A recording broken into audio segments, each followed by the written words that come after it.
evening once again. Welcome to our live Doctrine Call program for today.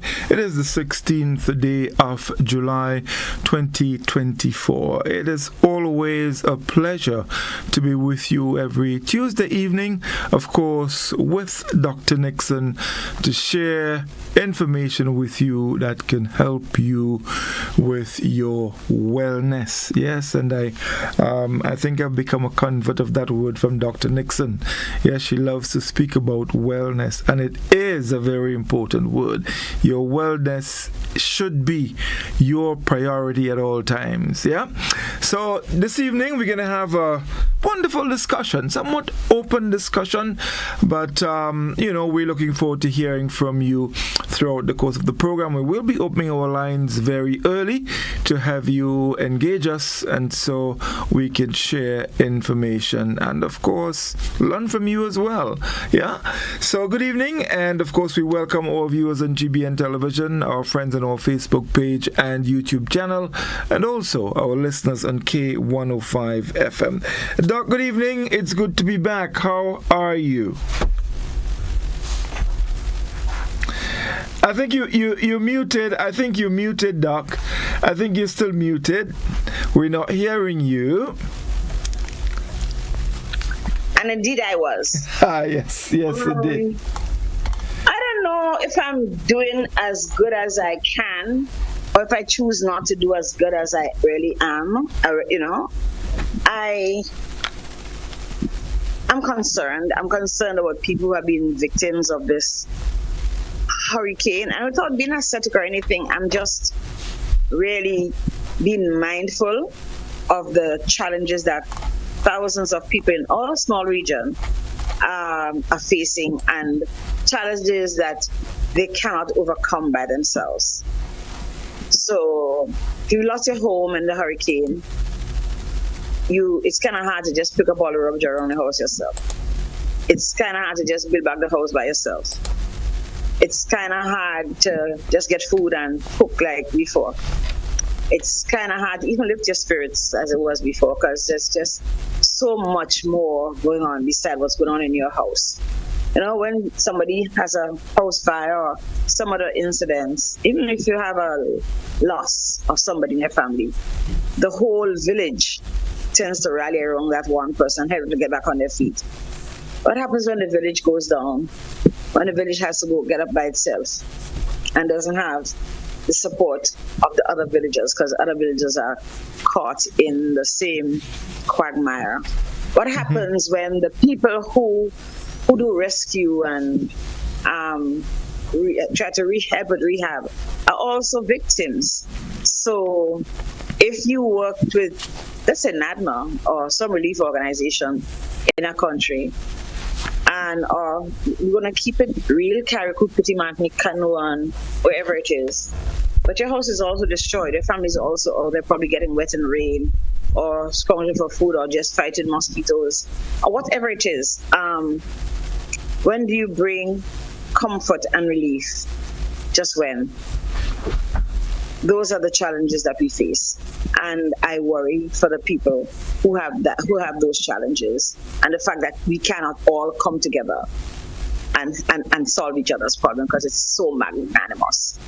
So I don't know that I'm as happy as I can be, and I don't know that I want to be as happy as I can be until everybody else is back up, at least kneeling, heading with the eyes up to the sky and moving back. Yeah.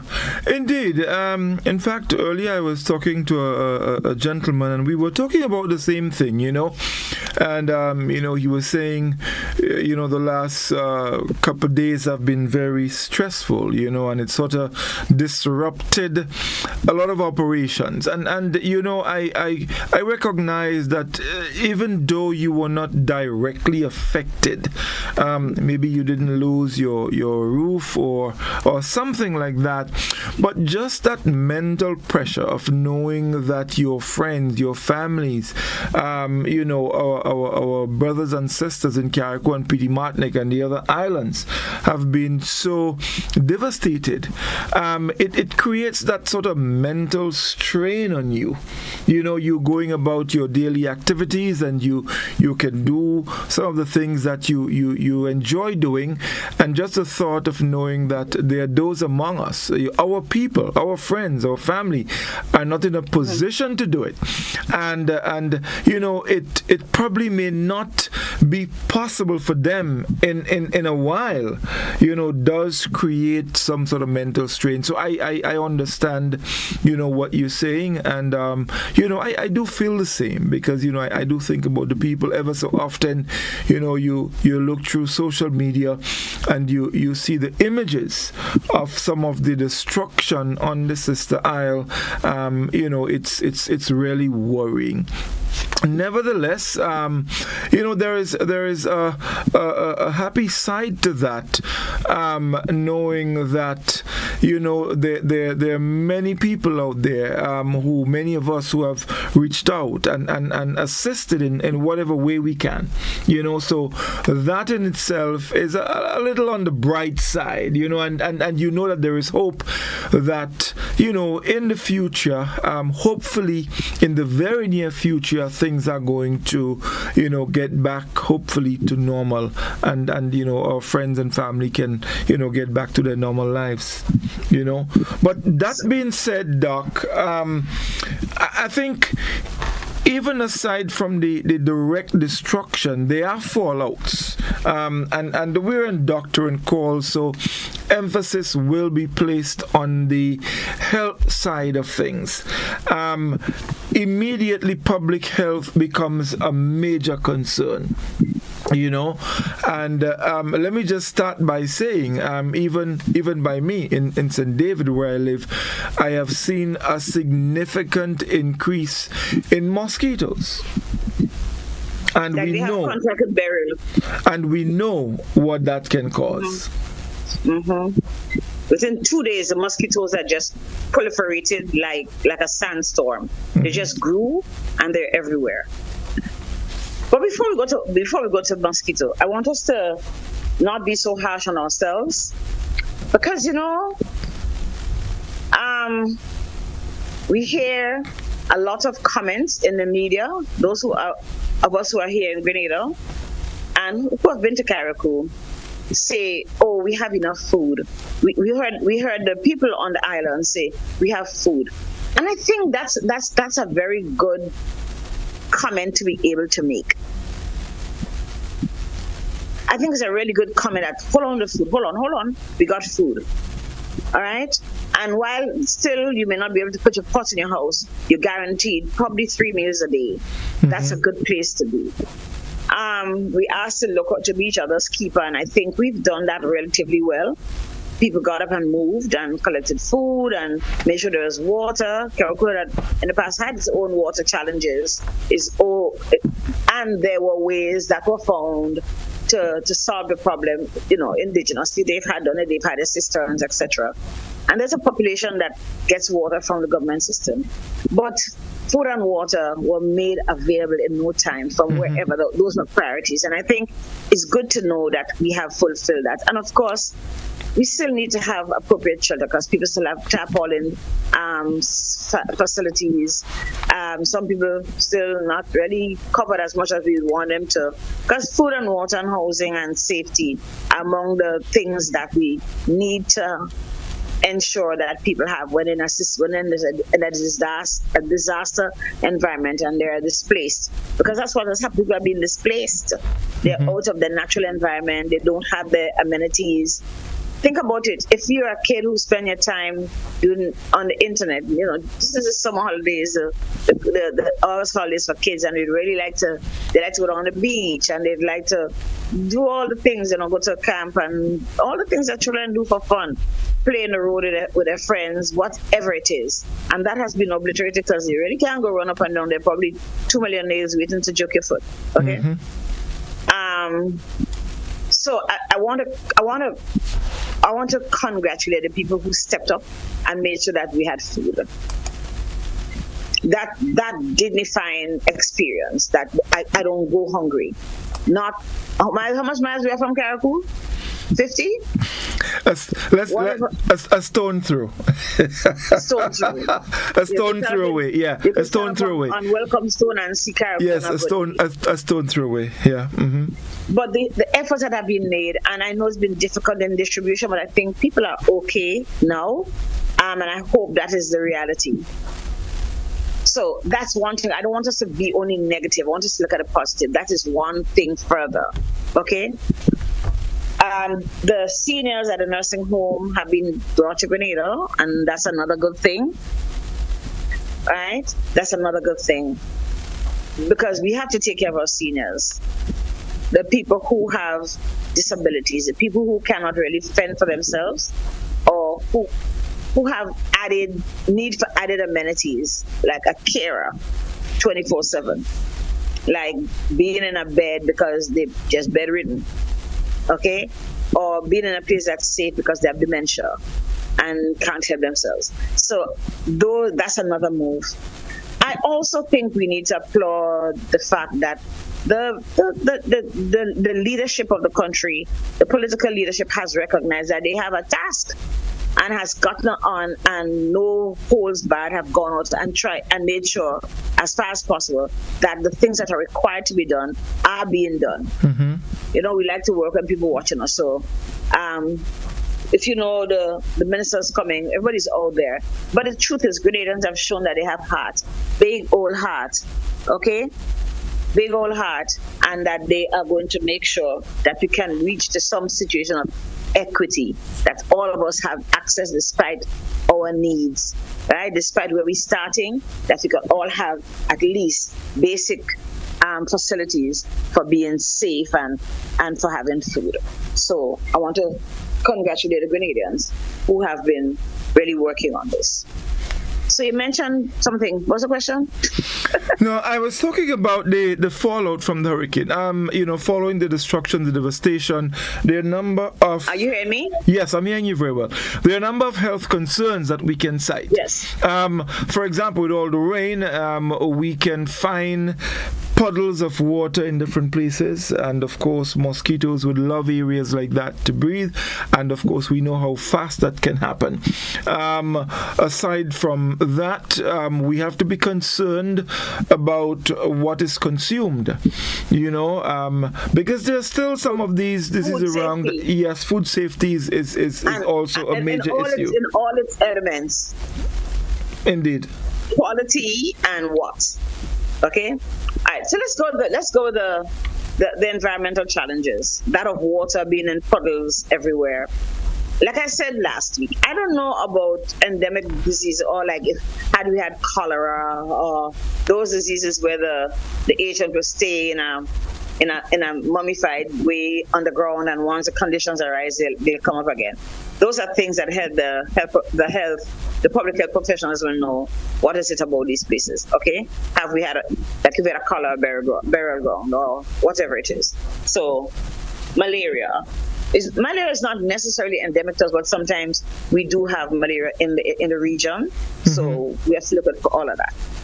No, those diseases are opportunistic diseases, as is chikungunya and dengue and Zika, and once the mosquito finds a place to breed. Remember, mosquito only need one big drop of water, which you can find on a leaf. The leaf dry up, rainfall, gets in there, and mosquito says, I can breed in here. I can get my larvae to grow and make 100 of me in a night, or 1,000 of me in a night, whatever among mosquitoes make, right? And then you live in houses. People are domiciled. I want to say it that way. They sleep, they eat, they do whatever they have to do in areas that basically protect them from rain. Just a tarpaulin. A lot of people. Mm-hmm. Some people do. Very few people have houses, but the majority of people are using tarpaulins to cover what is left of the roof. Right? It's not like here where you can go down to Hubbard's and quickly buy 12 sheets of zinc and cover a room. That's not what's happening. Okay? And even the galvanizer has been found is all warped and crazy. So probably not really very good for putting back on your roof, unless you have a little jupa that you want to go in there and stay. Now, people, therefore, are exposed to diseases, vector-borne diseases, diseases by mosquitoes. The truth is, some of us still might be collecting water in drums and stuff because it gives us water. Those of us who may not have had a cistern, who's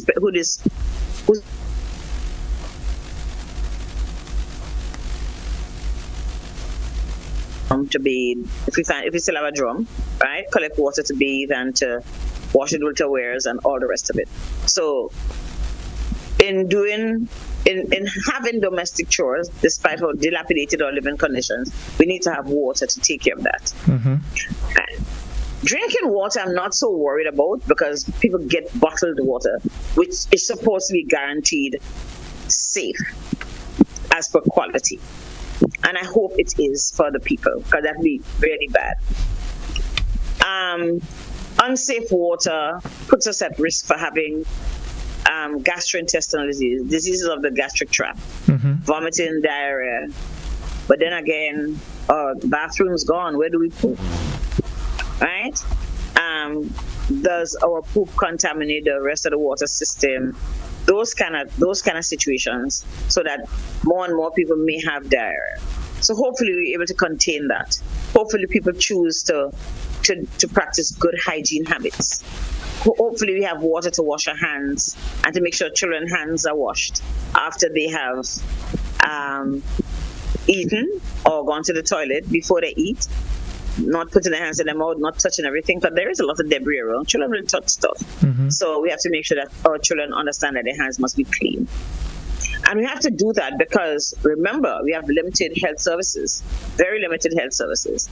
I think the field hospital is up, but that's still for emergencies. We don't want 1/3 of the population of Carriacou coming down with gastroenteritis. That's right. That's a problem. We don't want that. Right? We don't want to have that happening. Everybody vomiting everywhere. Babies, people having, excessive production of stools. Who's going to take care of those who are sick if so many people sick? Okay? And mommy is sick and all the kids are sick. Who takes care of them? How do you rehydrate? Okay, if you don't have good hospital facilities or you don't have the rehydration salts. So there are lots of little things that seem insignificant, but they're very, very important because we have to make sure we don't breach, more than anything, that those public health guidelines that they've been having all along are even more intensely and seriously recognized and complied with. Okay? In relation to mosquito, apart from they carry disease, we have to figure out how am I going to deal with the mosquitoes around my house. I know people have been asking for nets, so we should send them mosquito nets because they need it, right? Even if you're sleeping on a makeshift bed, you hang it from one of the rafters under the tarpaulin, right? Be able to cover, especially like our children. Nobody likes to be bitten by mosquitoes. Use repellent. Use whatever repellent is available. I know friends have been sending repellent, and that's one of the things we probably should put as something that's necessary for the population of people who have been so adversely affected. All right. So repellent, keep the mosquito and the flies and the sandfly, and it's hot. So use stuff that will kill them. It's bad enough that mosquito bites you, but it's worse yet that it's hot because mosquitoes will want to bite you more if your body temperature is high. That's right. Okay, so and it scratch more. Then we start to get sores on our skin, and there's just this vicious widening cycle of challenges just because we have so many mosquitoes. Right. I don't know the reality of being able to contain a mosquito in such a state of disarray. You can't get rid of every leaf, but I still think that people have to take care of the space in which you find yourself. Make sure you don't have water gathered in drains and stuff. Try and clean up as much as you can around. Put garbage in garbage bags. Tie the bags. And that's one of the other things I think we need to be given to the population. I think they need more garbage bags, so they always can put whatever things can become garbage. If you're giving them water bottles, bottled water, there will be bottles, okay? sodas in cans, all the stuff. There are places for water to settle. We're using disposable ware, plastic plates. Water will get there if there's no proper means of disposal. So I think we also need to focus on how we get rid of the refuge. That's it, refuse. Yeah, thing that we don't want anymore. Proper waste disposal. Proper waste management in general. And that this is taken away as often as can, you know. And those are things I think the population can learn easily. So I hope there's communication to them, because they probably won't hear this. But I hope that they've been trained. And those of us who are here recognize, if it were us, what should we do? Because I think this is also a learning time for the rest of us. Right? It's only July 16th and one big hurricane. And July used to be standby. Maybe you'd have a hurricane. We still have August and September waiting for us. Yes. Yep. Okay? Yep. Waiting. Yep. Indeed. You know, Doc. One of the things. Yeah, I think I lost you there for a moment. But I was just saying, one of the things, as you were talking about the waste management and the mosquitoes, and so also very important with all of the debris. And some of this debris will be piled upon each other, and so these dark areas can harbor other insects. You know, well, of course, mosquitoes. Then you have flies, and all of these things. They can create problems for us. And rats. Well, definitely the rats and all of that. So one of the things I want to remind people, that everything you're going to use that comes packaged, like water to your head, canned foods, canned beans, peas, whatever it is, soup, everything. Remember, you have to wash outside the bottle, outside of the container before you open it, and wash your hands. Wash. Right? And that's water we can collect from the rain, cover it, and use that water to create that kind of sanitation. Leptospirosis is caused by a bacteria that attacks your liver and makes you very sick. Comes with vomiting and diarrhea and stuff, and you get yellow jaundice. And if you don't recognize this early, yes, it can be treated, but if you don't recognize it early, remember that it can kill you. Yes. Okay? Again, remember, we have a limited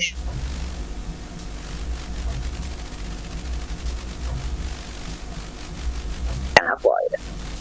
Right? Whatever we can prevent, we will prevent. Alright, so lepto is one of the things. Please wash all those containers. People have given us food, canned foods and otherwise, bottled stuff, whatever it is, they've given us preserved foods. Guess what?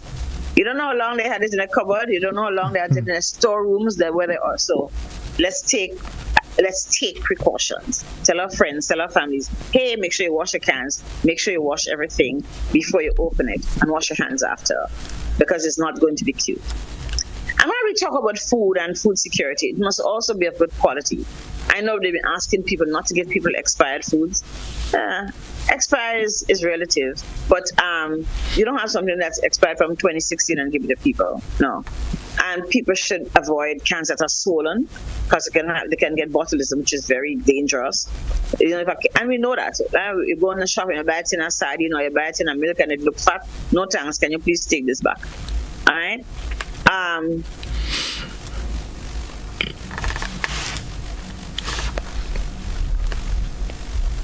It is important that we try and build back as fast as possible, because we don't have any bananas and a lot of the things that we consider healthy foods. So people have been eating a lot of rice, biscuits, flour, sugar sweetened beverages, preserved foods in the cans, with a lot of salt. So the things we want,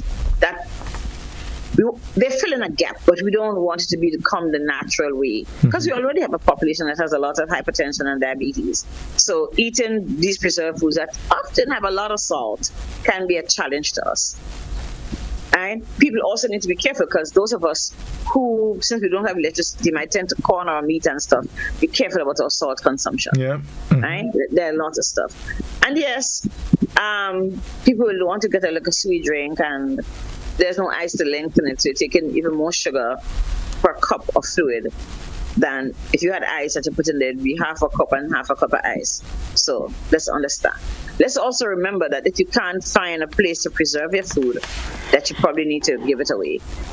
So like if you got some chicken and you can't, let's say, fry the chicken so you can leave it overnight for tomorrow, or you can't chew it down and you still can leave some for tomorrow early, right? You don't have any refrigerator.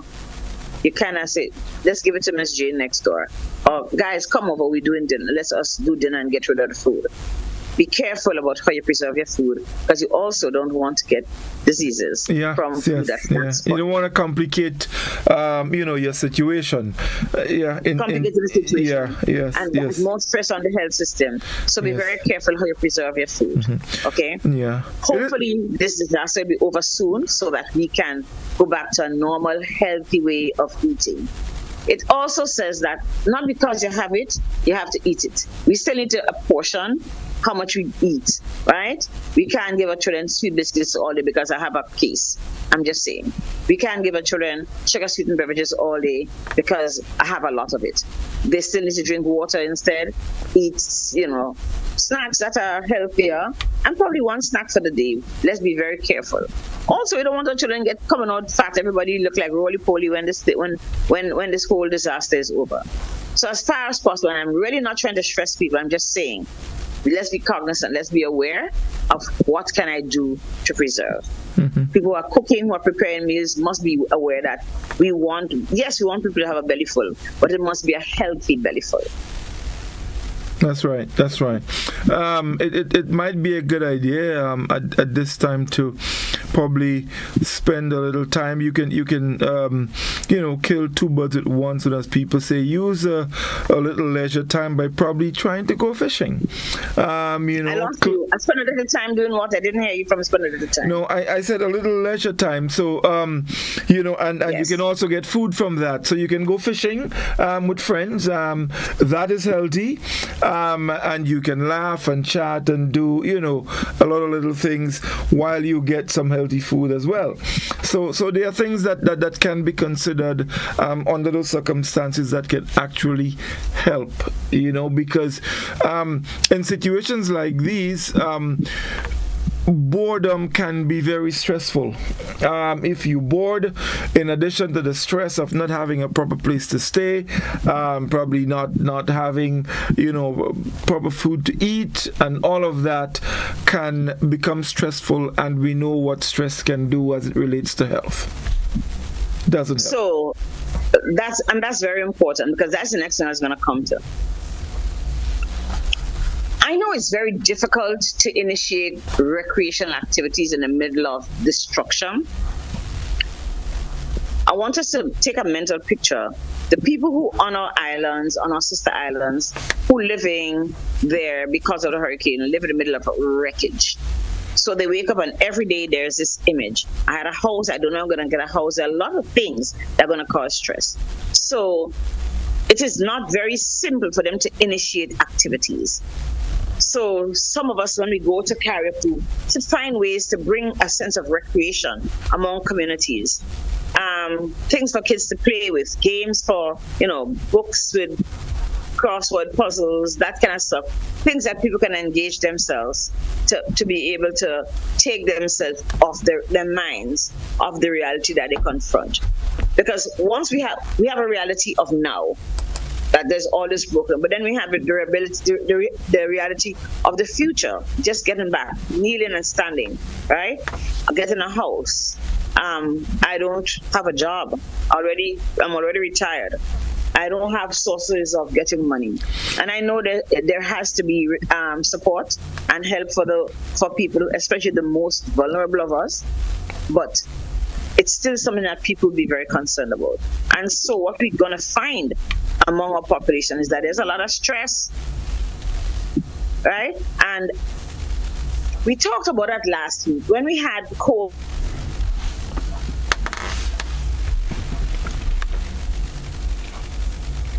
Did insist on us finding ways to help people manage stress. We will never have enough health professionals to reach out, regularly, but we have to do something about it. What happens when you have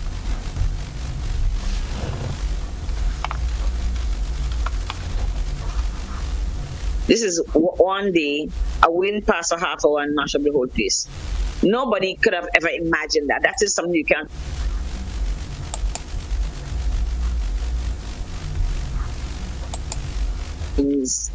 It can create stuff like post-traumatic stress. Okay, so next time you hear a wind or rainfall,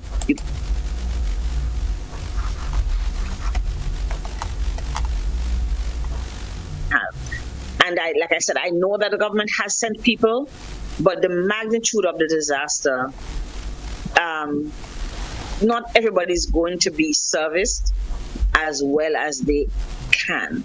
So we also have to find ways, like I said, simple entertainment. Okay, going up and having a little concert for our community, right? Doing stuff that people can come back together again and feel a little joy, feel a sense of happiness and feel good in the moment, right? And explain to people the importance of mindfulness in the moment. When you're, I'm Sonia, I just lost my house, but I just had this wonderful singing time. I breathe, I laugh, they give us jokes, and guess what? I feel a little better, right? We can't allow our people to sit in the morose environment in which they find themselves, because it is going to be a bigger task. It's going to cost us more. I'm particularly concerned about interventions for children, which often need people who know what they're doing, who are trained. And also knowing that children will recuperate if they get early interventions. There's things that are done to help them, right? Early in the game, they will recuperate. The chances of having stress or mental illnesses, anxiety, depression, whatever it is after, is less. Yeah, they do bounce back. They tend to heal. Yeah, they do bounce back quickly. Yeah, but not just bounce back. They tend to heal if we intervene appropriately. So you have to be very careful. Okay, how we deal with the children. I'm concerned about our men, because sometimes our men turn very quickly to alcohol to relieve the stress. Understood, but it can be something that's even more excessive than it has been on a normal day. You have your kids you can't provide. That whole emasculation, that removal of power, that disempowerment can really cause us, our men, to have severe emotional stress and turn to ways that they can that might not be healthy, especially from a health standpoint.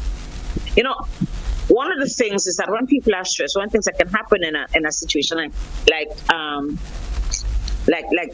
this stressful environment that we find ourselves, like a natural disaster, especially this big one that just plastered everybody.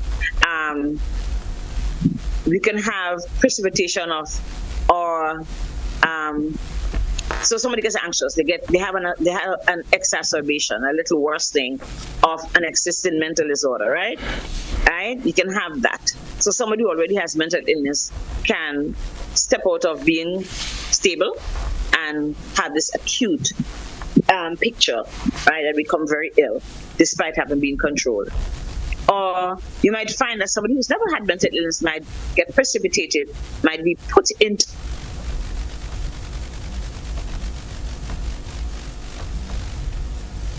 illness, right? If they have the predisposition, whether it's biological or genetic, right? Whether that vulnerability exists. Just all of this just really makes them sick. Okay? And then there are other challenges that we can have where just the trauma of seeing everything, or the stressors that we speak about can have can appear. So you can have acute stress or post-traumatic stress disorder, some adjustment disorders, like people who get very anxious and the fainting spells and the rest of it. And people can become You can have depression, which is situational, right? You can have situational depression occurring in some of the people who don't precipitate into major psychiatric states or psychological states, right? But they can have things that last for quite a long time, as long as the stressors are not removed, as long as the traumatic experience or the traumatic presence. Once you start to clean up their house and stuff, they'll get a little better. And then you can just have stress. I'm just stressed out. I stress out, okay? And people short-tempered, blah blah blah. They don't entertain what people have to say. They're just really stressed.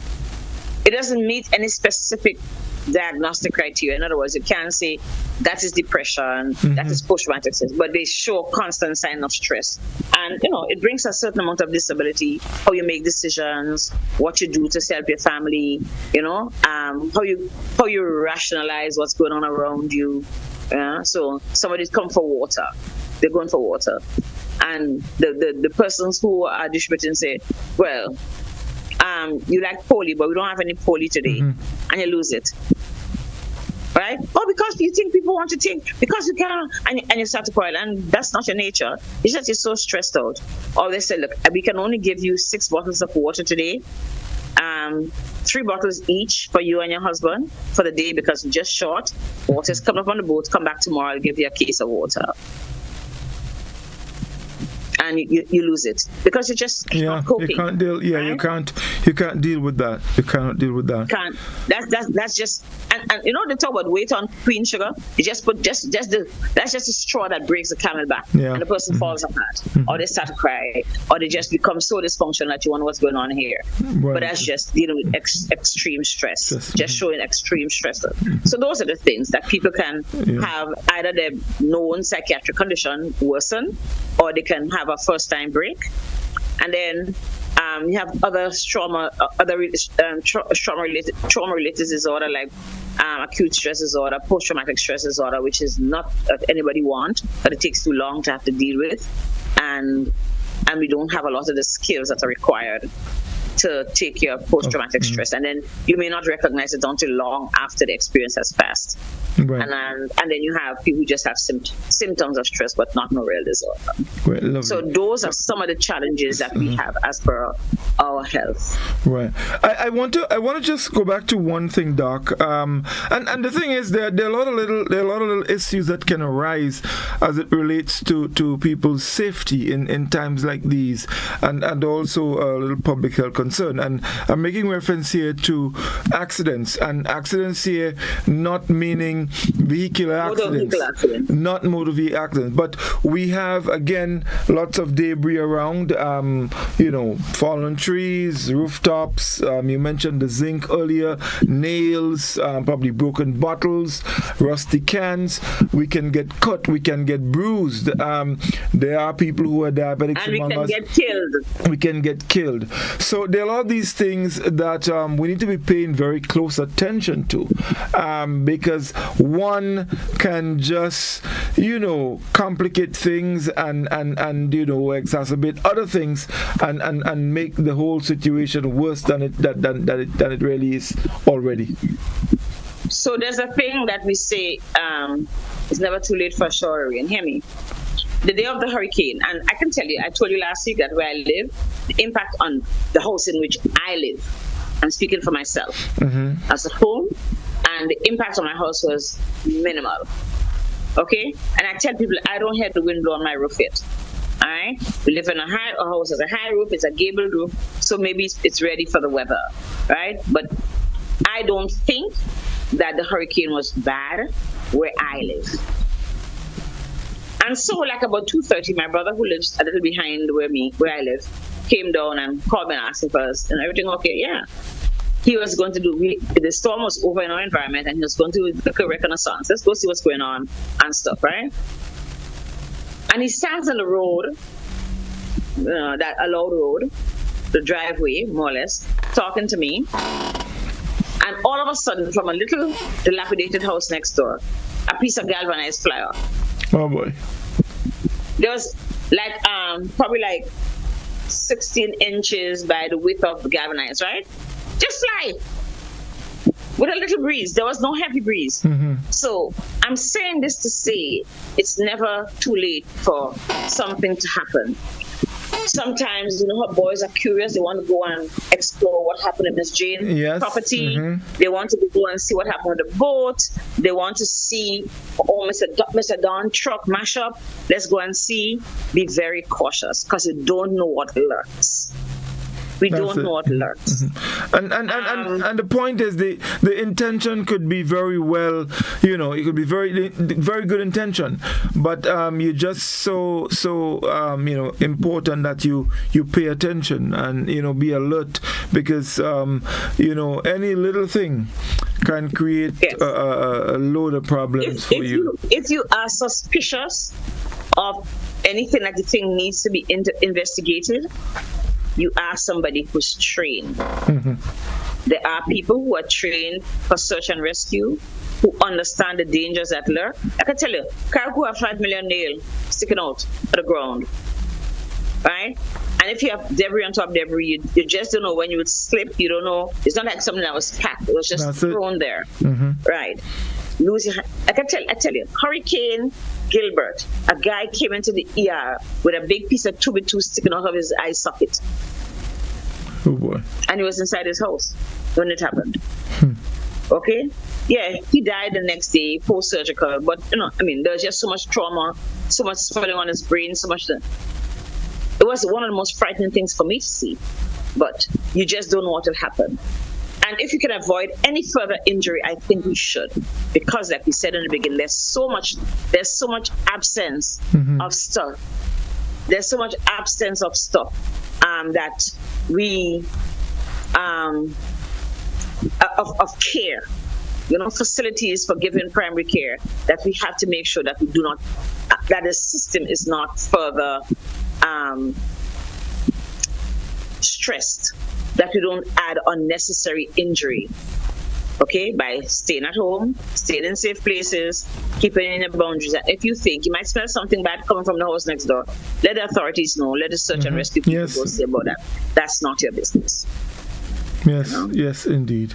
So, folks, our telephone line is open. The number is 435-2041. If you have any questions, and as I said earlier, it's somewhat of a open program this evening.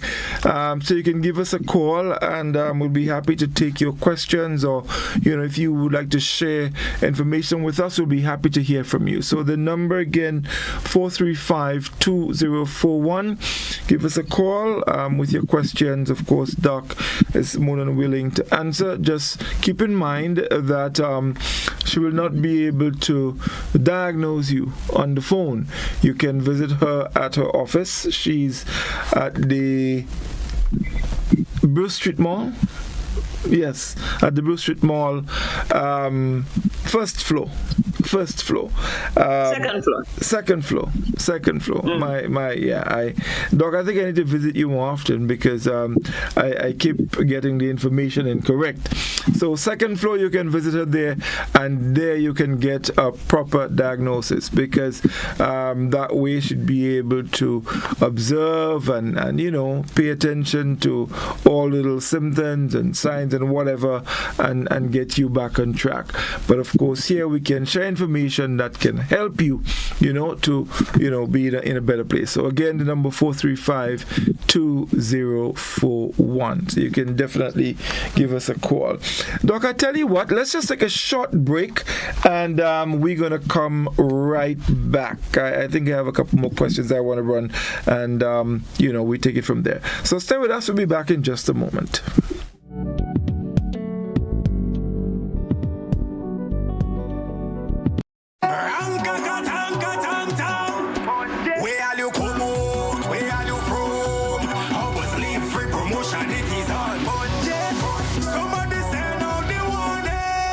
Spend $50 or more at any Hubbard's department or participating outlets for a chance to win free fuel, free drinks, free prizes, free property and vehicular insurance, free Hub TV and internet, free electricity, free coke, free water, free cooking gas, free paint supplies, free Dutch Lady milk, free passes to Sunshine promotion events for 2024, free groceries, all for 1 whole year. And every winner receives a free lunch package. But that's not all. Drive away in style in a brand new Isuzu D-Max.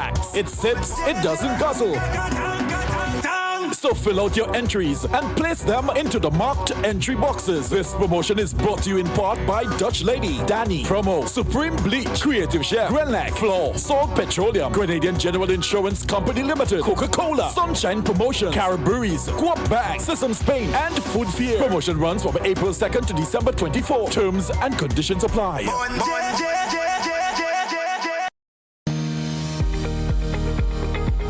Running a business is hard. Running a creative business, that's 10 times harder. The Grenada Office of Creative Affairs understands the unique challenges creative entrepreneurs face, especially when it comes to securing financing. That's why they have partnered with the Grenada Development Bank to launch the Creative and Cultural Industries Business Development Fund. Hello. Designed specifically for creative entrepreneurs like you and me. Unlock your full potential with our tailored financing options. Access loans of up to $50,000 at just 2% interest, empowering you to upgrade and expand your business. Receive business support vouchers of up to $5,000 to enhance your business plans, financial strategies, or marketing efforts. But that's not all. Nonprofits and community-based projects can secure grants of up to $25,000. So, what are you waiting for? Make the call today and learn how you can finance your dreams. Contact the Grenada Development Bank and unleash your creativity.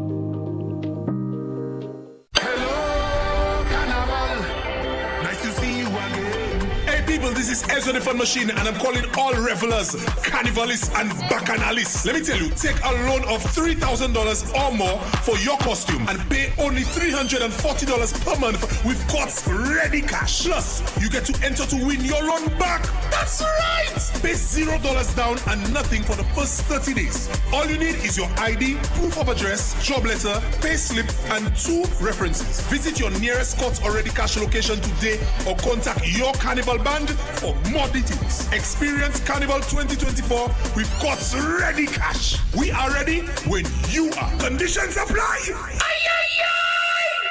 Are you looking for a reliable, affordable, and customer-friendly pharmacy?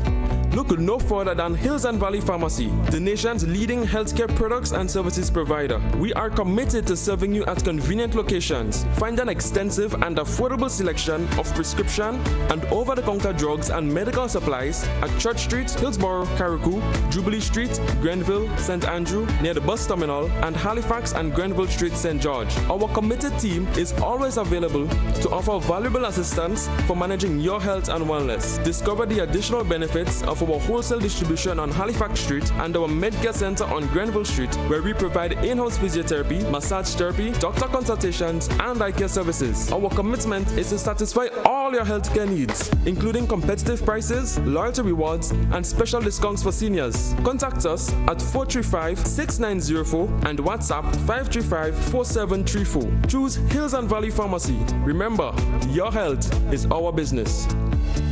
Have you heard about the new Softweave bathroom tissue with total hygiene? As hygiene and safety have taken center stage, our bathroom tissue is now manufactured with 3 different technologies to offer the best protection for you and your family. UVC light technology for a safe and effective disinfection process, eliminating 99.9% of microorganisms. Also, production at high temperatures, killing all types of germs and bacteria. And it's pH controlled with delicate fibers to prevent irritation for even sensitive skin. Softweave Total Hygiene Bathroom Tissue, available in supermarkets and shops island-wide. Visit Softweave Caribbean Facebook or Instagram pages for more information.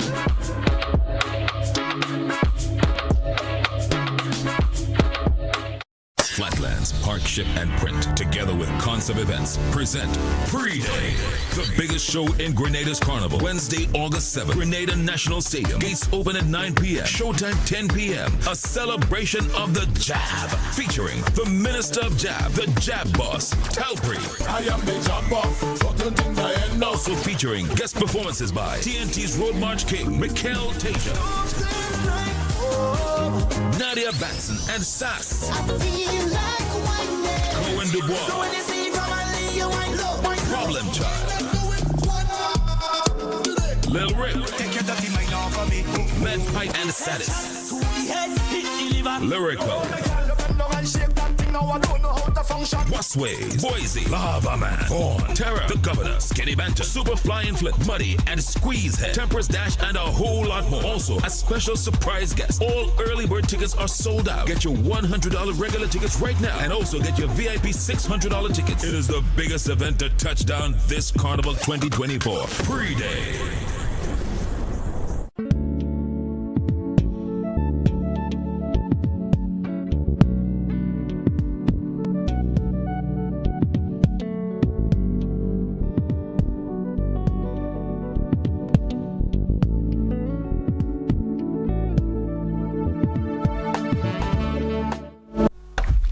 Welcome back, everyone. It's Doctor and Call, and just in case you're just joining us, if you were late, we welcome you. It's a sort of open program this evening, and we'd like to hear from you. The number 435-2041. You can give us a call, and you can share your question with us, and we'll be more than happy to share information with you. Doc, so the devastation is present, but we still, in fact, we've just begun. The hurricane season has just begun. And so, although we are in the process of rebuilding and trying to get over... We're not rebuilding yet. We still recover. Recovering, yes. Although we are in the process of recovering... From the immediate disaster. Yeah. Rebuilding is the other phase, which is going to lead to more stress. Yeah, but we have to keep in mind that, look, this thing can possibly happen again. And so while we are recovering, we have to keep in the back of our minds that, look, we need to be prepared as well, so that the situation that we're in, bad as it may seem, it doesn't become worse. How do we deal with that? So I've been thinking that in earlier parts of our discussion, because we can sit in Grenada and say, that's Caracou, we good. Good. No, we're all sitting ducks. And I think this is a good time. You know, they used to say in Grenada, pinch yourself. Yes. Everybody needs to pinch themselves and make sure that we're all prepared. The storms, we've been told, the hurricanes that are going to come are going to be bigger. Yep. Very stronger. intense. They may not come as often, but they will be bigger and stronger. So bigger and stronger hurricanes will come more often and more than they did in the past. But when a hurricane comes, it's going to be like this. This is how it's going to affect people. Yes, and because I pass over Caracou, the eye is at center of the storm, nothing happens because wind is going around it, right? You have the wind in circle.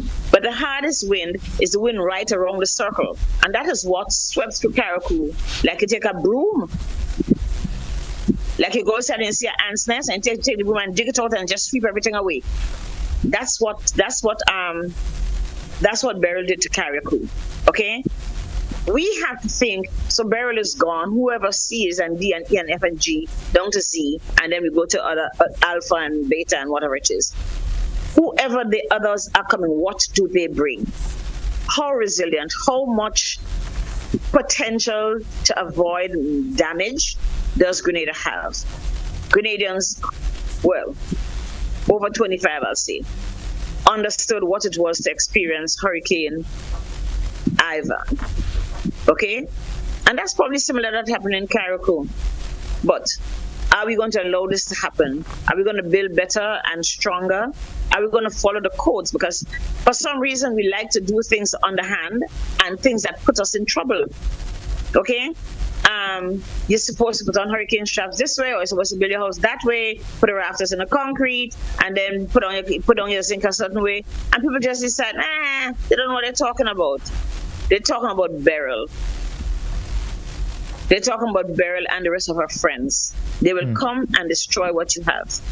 Okay? If we do it right, that's the most we can do to protect ourselves. As far as we understand the science, if we do it right, we can be better. When we build in Carriacou and Petit Martin back, we have to build it so that people are not at risk. We just can't jack up a little house because they need a house now. Yeah, you can get a house now, but it's not going to last over 2 weeks. Right? Okay? This is like the 3 little pigs. It's a third little pig come down now, blowing and huffing and puffing, and he will blow down the house. Even if it make a concrete of wall. This is a bad little pig. This is a season of bad pigs. Okay? So we can't build with twigs, we can't build with straw, and when we build with concrete, which is the heaviest thing that we have to do it well. We can probably build with wood still, but we have to know how to apply the science so we have good, resilient homes. That is what we need to do. Build with resilience so that we can build smart. Build so that we can resist whatever would come. Plus, build so that after it's gone, we have ways of surviving. Using natural power, solar power. Okay? Having water stored. We need to harvest water. All the rain that fall, I don't know anybody say a drop of water. Right? Harvesting water for subsequent use, even if we have water from the pipes. How many of us actually have a system where we store water so that we can have it should water go? Look how we suffered this year with the short drought that we had. It was short, it was intense, and guess what? I suffered. Right? And I'm one of the greatest proponents of having a tank, an underground tank. My parents always didn't have it, so I suffered. But that is something I'm going to have to resolve, because I don't expect the climate to change back tomorrow. I don't expect time to go back to when I was a girl and rain fell every 2 days. I don't I can walk down to the river that is clean, that is 100 yards from my house, and get water. At least you can wash, you can water your plants, you can, wash the wares and whatever you have to do. That doesn't exist. The river some days look like it's thirsty. Okay, so we have to look at our realities and ensure that when we build and when we build back, but to the best of our knowledge, and so that we not have to suffer like this again. Doc, okay. Yes, indeed. One of the in fact, I think it was about over the weekend, I was talking to someone, and they were asking me if I've observed, this black insect that they come in clusters and so, and all of these things. Yes, and yes, I did. Tiny ones that look like a cross between a mosquito and a sandfly and like the cousin. Yeah. That one. So yeah. So the question here is, when we have hurricanes and things like that, what are the possibilities of some of these insects and other airborne pathogens or disease taking a ride with them? Yeah, and how concerned should we be about things like that? Well, first of all, I can tell you those black insects I have seen before. When I lived in St. George's Town, I was invaded one night. I lived in a house that didn't have mesh, and there were hundreds on my bed. And even though I had a mosquito net, they were on my bed and they bite. And I had to size up 2 fans so that I can sleep the night. Okay? So it's not the first time. Is what are the conditions the hurricane provided for them to proliferate the way they did? Because most people, even in Grenada, most people complain of these little black insects. Yes. Mm-hmm. If you see something strange, you really should inform the people from the Ministry of Agriculture so they can figure out whether it's something they're accustomed having or whether it's something else new. Okay? That is what I think we should do. Right. And of course, I expect the Ministry of Agriculture to say, hey, right, the animal part of agriculture, to say, we have a proliferation of these little things. They can do this, that, or the other. Right? We have more sandfly now because sandfly love me. Okay, anything that stings loves me. Right? And I stood out today for this morning. It was raining, and I was trying to collect some rainwater to mop my floor. And I was out there for like 15 seconds and had like 5 sandfly bites despite the rain falling. Okay? And when the sandflies bite, it's like they take a corkscrew and just keep corkscrewing into my flesh. The point is we have more. And I think what we can do is report it to the ministry. If you see a proliferation of something that's not normally around, tell them what's going on, because there may be something, right? It may be what they like is there. If you see flies, in the case of Caribou, for example, they've had a lot of livestock loss. They're concerned about livestock getting infections, right? Livestock having challenges with malnutrition, those who go into places where nobody is. So you need to tell the people in the Ministry of Agriculture, hey, I've seen X. I've seen some of the big blue flies. That's what I've seen here. The big blue flies that tend to follow when you have dead meat. I don't smell any dead meat. I don't see anything around, but they are around. Okay, so those are the things I think we need to let the Ministry of Agriculture do its job. By all means, find a way to get rid of them if they're pests, because you don't know. And of course, like you say, take care of your food, cover your foods, cover your water, if you cook, cover the stuff that's there, right? Wipe down your table with bleach water or disinfectant. Let's keep our environment as clean as possible. But when you see all these little animals, ask them to explain to you what risk you are. At what risk are you at this time? Right, lovely. Let's just move aside from the insects. There are bacteria and so on that can definitely move in the air, and create airborne disease that can affect the respiratory tract and so on. Let's talk a little bit about that quickly. So first of all, there's a lot more dust there, and there's still a lot of moisture. So, and viruses will rise when these things happen, and they could come in, and you can get just regular respiratory tract infections. But I find a lot of people having a lot of allergic symptoms because so much dust has been brought in. Right? There's been stirring up of the earth and a lot of stuff. So I see a lot of people who have nasal allergies. You get stuffy. And they might have allergies that go further down. Asthmatics are at risk. So asthmatics, we're asked to always make sure that when a storm is coming, even if you haven't had an event in 5 years, 10 years, make sure you have an inhaler, because you may not be able to get to the pharmacy, because the pharmacy may be just destroyed, right, or not accessible. Or you may not be able to find a pharmacist because they might be sequestered in some place that they can't get to the pharmacy to deliver medications. So you can, if you have strange bugs come in the atmosphere, develop sinus infections, sore throats, chest infections, including pneumonias. You can develop all of those things. Look, we learned in COVID to wear a mask. Okay, mask is probably one of the amenities that is most prevalent. Also, remember that there's COVID. And in the case of Caribou, I'm concerned, Caribou and Petit Martinique, there are a lot of us who go for a day and come back. So we don't really take notice of who it is that go and come, because they come for a more altruistic purpose, right? They come to help and to do cleanup or to distribute stuff, whatever it is. Because let's remember, people, Caribou and Petit Martinique are not tourism destinations. That's right. If you're going to see, stay home, watch it on TV. Get the videos, go on YouTube. There are enough videos to keep you entertained for a month. Okay? Watch it over and get all the details you want. Do not go to Caribou if you're not going to do anything for Caribou. Alright? This is not a time to rubberneck. Stick it out to see what happens. Stay in your yard. Stay home. Right? Stay home, go collecting stuff. Do something for Caribou. Okay?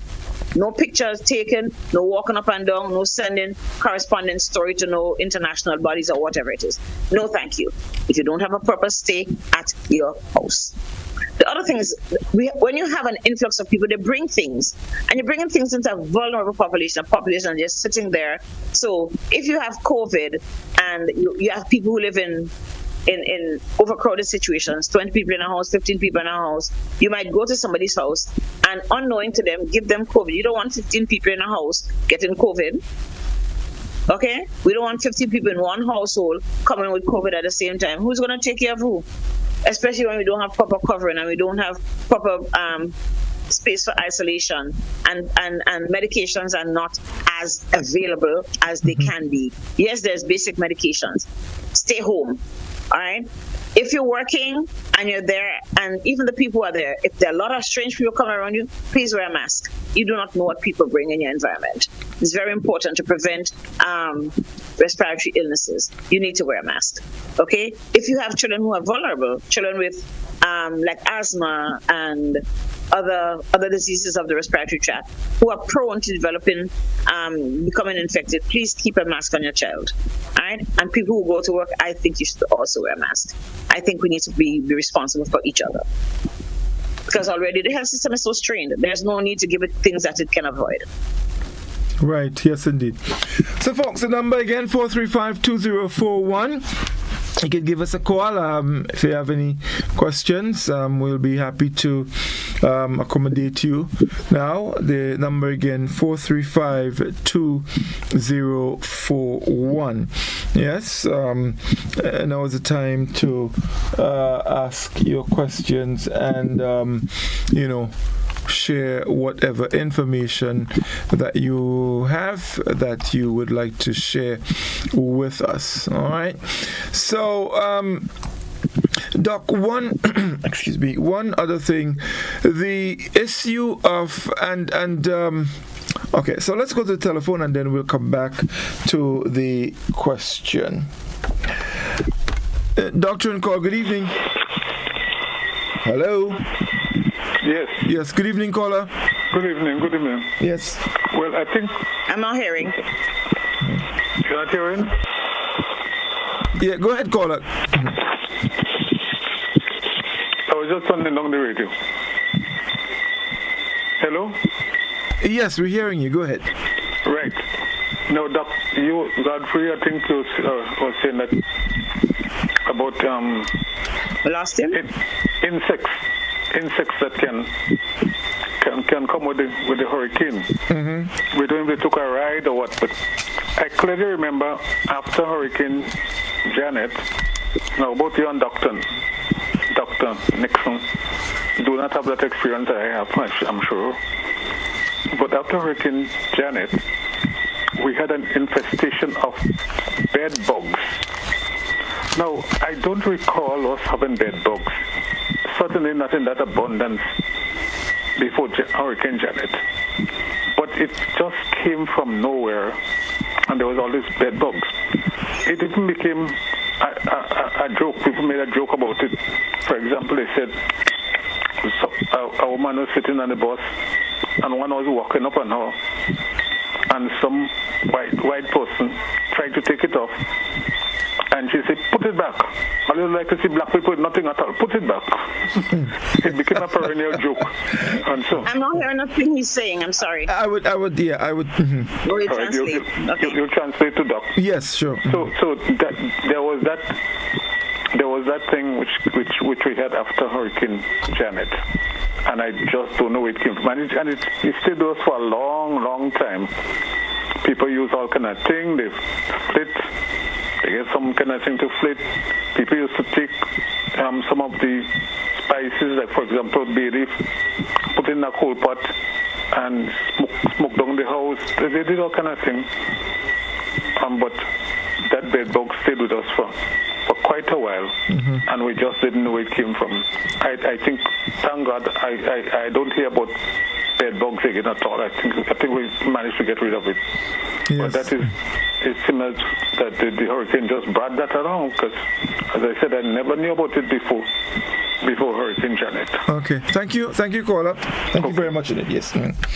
Right. So Doc, you was saying, following the passage of Hurricane Janet, we had an infestation of bed bugs, something that he said he can't recall being around before, but after Janet, we had an infestation of that. So, and he was saying that on the backdrop of me mentioning, insects and other pathogens can, taking a ride with the hurricanes as they come across the Atlantic. So, in the case of bed bugs, remember bed bugs have to do with hygiene as well, right? And remember, there's just no space. People are poorer, so a lot of people still slept on rags on their floor and, crocus bag, and they put some bedding on top of it.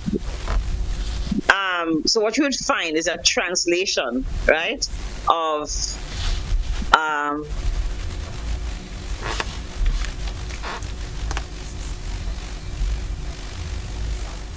so even if your house never had bed bugs, the wind that passed through got bed bugs closer to your house. So what you had was more widespread. Plus, all the heat and the dampness and stuff were perfect conditions for the growth and multiplication of the bed bugs, right? Think about it. Facilities were not as modern as we have it today. That was how long ago? 65 years? 60, yes, 55 to 70 to now. years. Yes, a long time. Yeah, it's quite a long time. Right? So things were quite different. So the truth is, it is not that we don't have bed bugs, so we still have to look out for it. Okay? There's not a lot of people who have bed bugs, but there are bed bugs. Bed bugs can be a problem. Right? We don't have people who live in as poor conditions as we would have had in 1956, 55. But we do have people who live in poor conditions and probably have people who are vulnerable. Older people live all alone. Single men who drunk and don't really take care of the hygiene and all the rest of the house. So we have to look sure. And also always be something you should be suspicious of, right? That you don't have bed bugs. And should you have bed bugs, you need to tell the health department so they can help to eliminate and direct you and look for, look for it. Where else is this? Because we don't want to have a national bed bug festival, okay? That's not going to be cute. Not at all. Not at all. So thanks for reminding us that even things. So I wanted to talk about the vulnerable populations because they will have those things. People who are disabled, mentally, physically, whichever, psychologically disabled, and the risk they face, not just from a mental health standpoint, but from being able to get proper meals. If you're blind, and I think of people who are blind and can't get around on their own, we have to remember that there is that population we need to take care of. Children with disabilities, make sure you help, because a mother can't leave her disabled child that she takes care of 24/7 and go down to the food distribution point. We kind of need to look out for our neighbors in this time, okay? So I'm just remember, there are people with disabilities, people who just can't walk 2 miles to go get 6 bottles of water or to get a bag of food because it's walking. A lot of people, there's no bicycle and bus and all of those things. So people who go to get things will have to walk. There are things have been distributed, but still you probably have to carry it up the hill if your house or what's left of it is on a hill. You have to go up. So let's remember the people who are vulnerable, people with disability, people who don't even know that where they should go. So let's look out for each other so at least we can be generally well cared for as far as that will go. Okay, wonderful. Well, Doc, we're practically almost out of time. Really? Yes, time goes by. So I want to raise some quick points on the effects of climate change on mental health. Sure. So there are 4 components I want to look at. The first one is heat, right? Did you see some images last week and the week before of people's street lights melting? The rubber and the tar, like in India last year, temperature going up to 127. Temperature in the US last week was 100 plus at the beginning of the summer, right? The truth is, heat has significant effect on people's mental health. Well, imagine that if you're in a place now where apart from the mosquito, it's just hot. You can't do anything about it. Your baby's crying all night because he's so hot. You have to cover him up anyway, right? So human beings are said to be able to tolerate up to 108 degrees centigrade, right? That's just a little above boiling. But people who are mentally ill or who have mental illness, so if you become mentally ill, you have a lower tolerance for heat, creates even more irritability, right? And some of the medications that people with mental illness take, actually, you have an impaired response to the heat. First of all, the heat can actually make your medications work differently, so you don't feel very well, okay? What happens? We talked about consuming more alcohol, right? To get cool, they drink rum.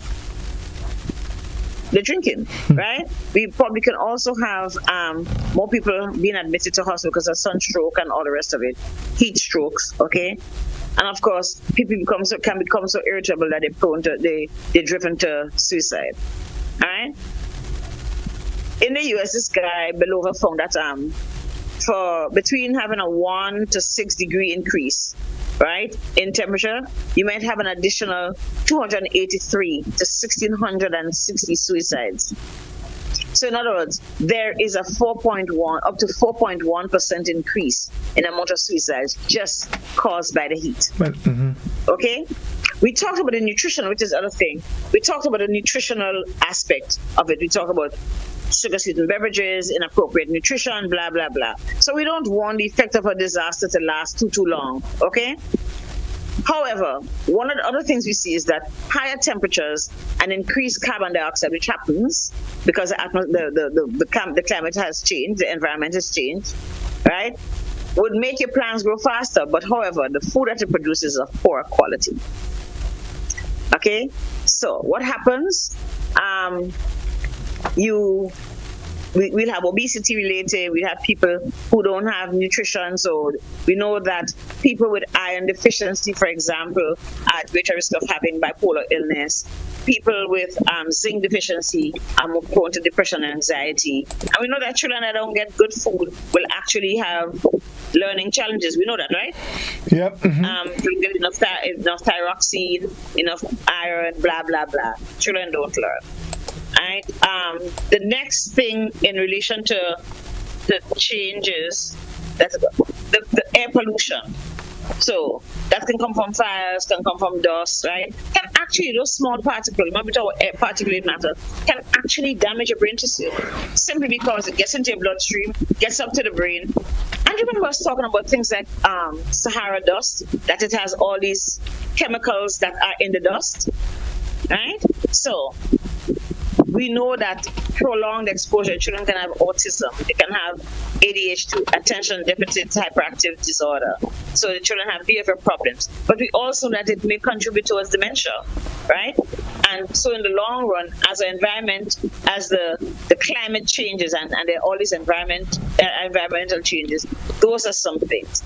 And of course, people are unhappy, they're hot, they're whatever it is, they're more prone to, and the particulate matter, the toxins that come on this particulate matter can actually have depression and prone to suicide or die by suicide, Parkinson's disease, and psychosis. And then we talked earlier about infectious diseases with all this climate change, okay? And this is, we have one climate change event, very prevalent, very alert, very alive in our setting currently, and that is the spiral, right? We talked about mosquitoes, we talked about malaria, and we talked about leptospirosis and the other zoonotic diseases that are transmitted from one animal to another animal and to humans. Okay, so we have to be very careful that these things are going, very watchful, that these are some of the things that are happening in our environment and that are going to make us ill, and above all, can make us mentally ill. All right. Just before we wrap, I just want to let all listeners know that Season 3 of our Climate Reality program will commence next Wednesday. That's July 24th. So don't forget, it's very important that we pay attention, and we will be covering some very, very important areas like political leadership as it relates to climate change. We'll be looking at climate justice. We'll be looking at just transition. We'll be looking at legal approaches and some of the challenges that are involved. We'll be looking at retooling and reskilling our workforce, because we have to make adjustments. We have to adapt when it comes to climate change. We have to do things differently.